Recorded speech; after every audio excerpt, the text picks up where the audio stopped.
Hi friends, welcome to learning academy Kannada YouTube channel. ಮೊದಲು ಬರೀ ನಮ್ಮದು ಯೂಟ್ಯೂಬ್ ಚಾನಲ್ ನೋಡ್ತಾ ಇದ್ರೆ ಅಥವಾ ಇಲ್ಲಿವರೆಗೂ ಸಬ್ಸ್ಕ್ರೈಬ್ ಮಾಡದಿದ್ದರೆ ಸಬ್ಸ್ಕ್ರೈಬ್ ಮಾಡಿ ಮತ್ತು ಸಪೋರ್ಟ್ ಮಾಡಿ ಅಂತ ಹೇಳ್ತಾ ಇವತ್ತಿನ ಒಂದು ವಿಡಿಯೋ ಬಂದುಬಿಟ್ಟು ಮಂಗಳೂರು ಒಂದು PH ಕ್ಯಾಂಡಿಡೇಟ್ ಮೆಡಿಕಲ್ ಲೀಸ್ಟನ್ನು ಈಗ ತಾನೇ ಬಿಡುಗಡೆ ಮಾಡಿದ್ದಾರೆ ಸ್ನೇಹಿತರೆ. ನಿನ್ನೆ ಬಿಡುಗಡೆ ಮಾಡಿದ್ದಾರೆ. ಕಾರಣಾಂತರಗಳಿಂದ ನಿನ್ನೆ ವಿಡಿಯೋನ ಮಾಡಲಿಕ್ಕೆ ಆಗಲಿಲ್ಲ. ಇದರಲ್ಲಿ ಏನಿದೆ ಮತ್ತು ಯಾವಾಗಿದೆ ಮೆಡಿಕಲ್ಲು, ಅದೇ ರೀತಿಯಾಗಿ ಇನ್ನೂ ಉಳಿದಿರುವಂತಹ ಎಸ್ಕಾಮ್ನ ಒಂದು PH ಕ್ಯಾಂಡಿಡೇಟ್ ರಿಸಲ್ಟು ಸಹ ಯಾವಾಗ ಬರ್ತದೆ, ಅದೇ ರೀತಿಯಾಗಿ ಇಲ್ಲಿ ಈ ಒಂದು ವಿಡಿಯೋದಲ್ಲಿ ನಾವು ನೋಡ್ತಾ ಹೋಗೋಣ ಸ್ನೇಹಿತರೆ. ಅದಕ್ಕಿಂತ ಮುಂಚಿತವಾಗಿ ನೀವೇನಾದರೂ ಸಹ ಲೈಕ್ ಮಾಡಿದ ನಂತರ ಹೈಪ್ ಅಂತೇಳಿ ಆಪ್ಷನ್ ಕಾಣುತ್ತೆ ಸ್ನೇಹಿತರೆ.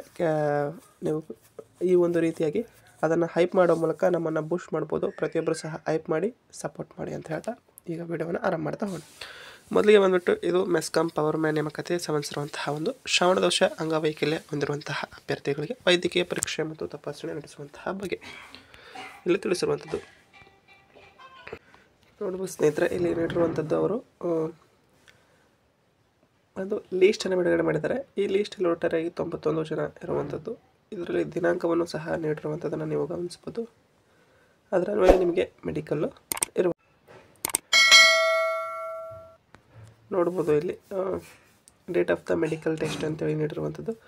ಒಟ್ಟಾರೆಯಾಗಿ 91 ಜನ ಈ ಅಭ್ಯರ್ಥಿಗಳು ಮೆಡಿಕಲ್ಗೆ ಕ್ವಾಲಿಫೈ ಆಗಿದ್ದಾರೆ.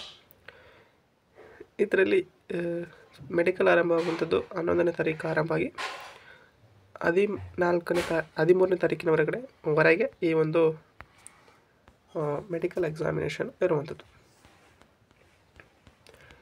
ಇಲ್ಲಿ ನೋಡಿರ್ಬೋದು. ಈ ಮೇಲೆ ತಿಳಿಸಿರುವಂತಹ ಅಭ್ಯರ್ಥಿಗಳು ತಮಗೆ ದಿನಾಂಕದಂದು ತಮ್ಮ ಸ್ವಂತ ಖರ್ಚಿನಲ್ಲಿ ವಿಕ್ಟೋರಿಯಾ ಆಸ್ಪತ್ರೆ, KR ಮಾರುಕಟ್ಟೆ, ಬೆಂಗಳೂರು ಇಲ್ಲಿ ವೈದ್ಯಕೀಯ ಪರೀಕ್ಷೆ ತಪಾಸಣೆಗೆ ಹಾಜರಾಗುವಂತೆ ತಿಳಿಸಲಾಗಿದೆ.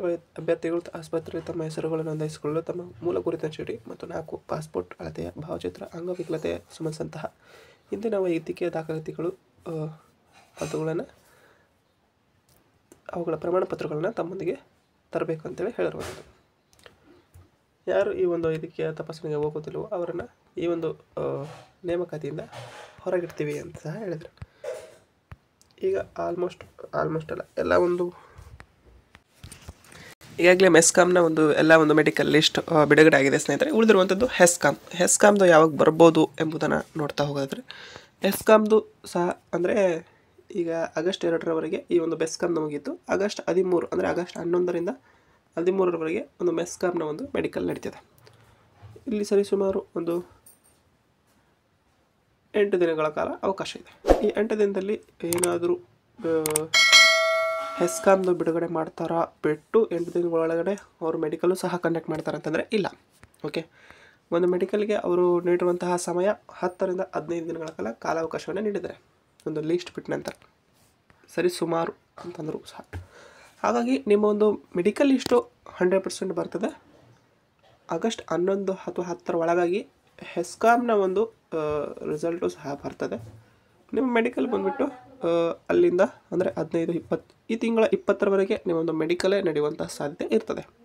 20ರವರೆಗೆ ಯಾರ್ದು ಎಸ್ಕಾಮ್ದು.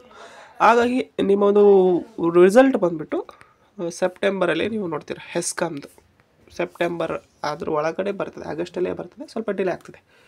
ಈಗ KPTCL ಈ ಒಂದು ಏನಿದೆ HK ಈ ಒಂದು ಇದ್ರೂ ಸಹ ಈಗ ಸದ್ಯದಲ್ಲೇ ಬಿಡುಗಡೆಯನ್ನು ಮಾಡಲಿದ್ದಾರೆ ಸ್ನೇಹಿತರೆ. ಅದು ಬರ್ತದೆ ಸದ್ಯದಲ್ಲೇ ಆಗಸ್ಟ್ 10-15 ಒಳಗಡೆ ನೀವು ಆ ಒಂದು ರಿಸಲ್ಟನ್ನು ಸಹ ನೋಡ್ತೀರ. ಓಕೆ, ಬೆಸ್ಕಾಮು ಡಿಲೇ ಆಗ್ತದೆ. ಯಾಕಂತಂದರೆ ಅದರ ಒಂದು ಇನ್ನೂ ಸಹ ಮೆಡಿಕಲ್ ಆಗಸ್ಟ್ 2ರವರೆಗಿದೆ. ಮುಗಿದ ನಂತರ ಅಲ್ಲಿಂದ 10ರಿಂದ 15 ದಿನಗಳ ಕಾಲಾವಕಾಶ ಹಿಡಿಯುವಂಥದ್ದು ಮೆಡಿಕಲ್ ಎಕ್ಸಾಮಿನೇಷನ್ ಮುಗಿದ ನಂತರ. ಹಾಗಾಗಿ ಎಕ್ಸ್ಪೆಕ್ಟೆಡ್ ಆಗಿ ನೀವು ಆಗಸ್ಟ್ ಎಂಡ್ಗೆ ನೀವು ಬೆಸ್ಕಾಮ್ನ ರಿಸಲ್ಟನ್ನು ಎಕ್ಸ್ಪೆಕ್ಟನ್ನು ಮಾಡ್ಬೋದು, ಅಥವಾ ಅದಕ್ಕಿಂತ ಮುಂಚಿತವಾಗಿಯೂ ಸಹ ಬರುವಂಥ ಸಾಧ್ಯತೆಯೂ ಸಹ ಇರುವಂಥದ್ದನ್ನು ಗಮನಿಸ್ಬೋದು. ಇದು ಇವತ್ತಿನ ವಿಡಿಯೋ ಆಗಿತ್ತು. ಇದ್ರ ಬಗ್ಗೆ ಇನ್ನೇನಾದರೂ ಸಹ ಡೌಟ್ ಇದ್ದರೆ ವಿಡಿಯೋಗಳಲ್ಲಿ ಕಾಮೆಂಟ್ ಮಾಡಿ, ಅದಕ್ಕೆ ನಾವು ಉತ್ತರವನ್ನು ನೀಡ್ತಾ ಹೋಗ್ತೇನೆ ಸ್ನೇಹಿತರೆ. ವಿಡಿಯೋ ಇಷ್ಟ ಆಯ್ತು ಅಂದರೆ ಲೈಕ್ ಮಾಡಿ, ಶೇರ್ ಮಾಡಿ ಮತ್ತು ಸಬ್ಸ್ಕ್ರೈಬ್ ಮಾಡಿ ಅಂತ ಹೇಳ್ತಾ ವಿಡಿಯೋ ಇಷ್ಟಕ್ಕಾಗಿ ಧನ್ಯವಾದ. ಓಕೆ.